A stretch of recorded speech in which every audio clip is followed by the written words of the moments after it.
मेरे साथ है केडी पाठक साहब, जो अदालत में अपना जलवा हमेशा दिखाते रहते हैं। केडी पाठक साहब, हाउ आर यू? जी मैं बहुत अच्छा हूँ, आप कैसी हैं? मैं ठीक हूँ। आपकी बहुत सारी फैन फॉलोइंग है। मुझे ये बताइए, इतने सालों से लोगों के, महिलाओं के, फैंस के दिलों पे कब्जा किया हुआ है, कुछ तो षड्यंत्र होगा। नहीं, एक्चुअली ये गलत बात है आपने जो कही।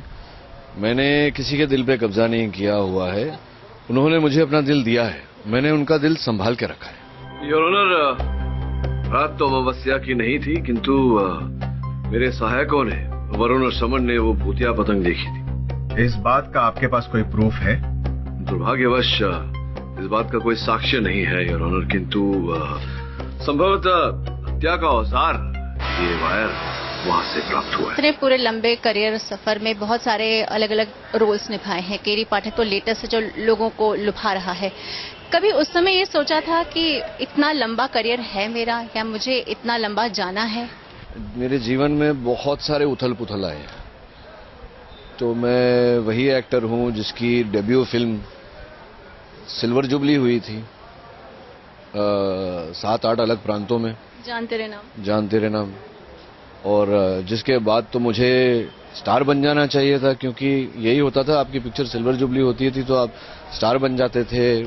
जैसे कि आज अक्षय साहब हैं, या जो बाकी जितने जो प्रचलित सितारे हैं हमारे, तो पर ऐसा मेरे साथ हुआ नहीं। क्या मैं सनम तेरा यार नहीं, एक बार कह दे तुझे प्यार नहीं।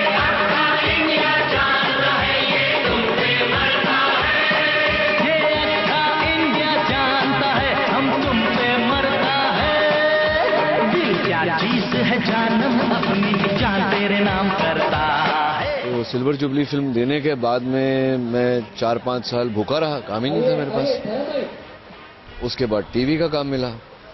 तो अब वो तो एक भाग्य की बात है कि आपके जीवन में क्या होता है, पर मैं अपने आप को भाग्यशाली मानता हूं कि मेरे जीवन में इतना उथल पुथल आया, तो हर चीज ने मुझे एक सीख दी है, ज्ञान मिला है मुझे उन बातों से।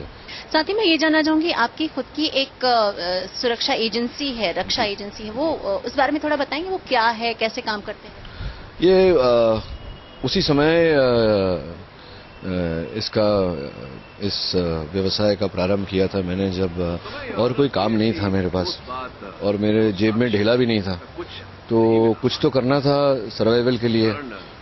तो एक मेरे बहुत प्रिय मित्र हैं विकास वर्मा, तो उन्होंने मुझे एक दिन कहा कि रौनक, हो सकता है तुम्हारे पास एज एन एक्टर काम नहीं है, पर तुम हो तो एक्टर, लोग जानते हैं तुम्हें, तो ये व्यवसाय करो। उनका वही व्यवसाय था, तो उन्होंने मुझे गाइड किया और फिर मैंने अपनी कंपनी खोली। और ये आज भगवान की दया से बहुत फल फूल रहा है मेरा व्यवसाय, पर उस समय बहुत ही छोटा था। तो वही बूंद बूंद से सागर बना है, और तो शुरुआत की थी क्योंकि मेरे पास और कोई रास्ता नहीं था, और कुछ दिखाई भी नहीं दे रहा था कि मैं क्या करूं।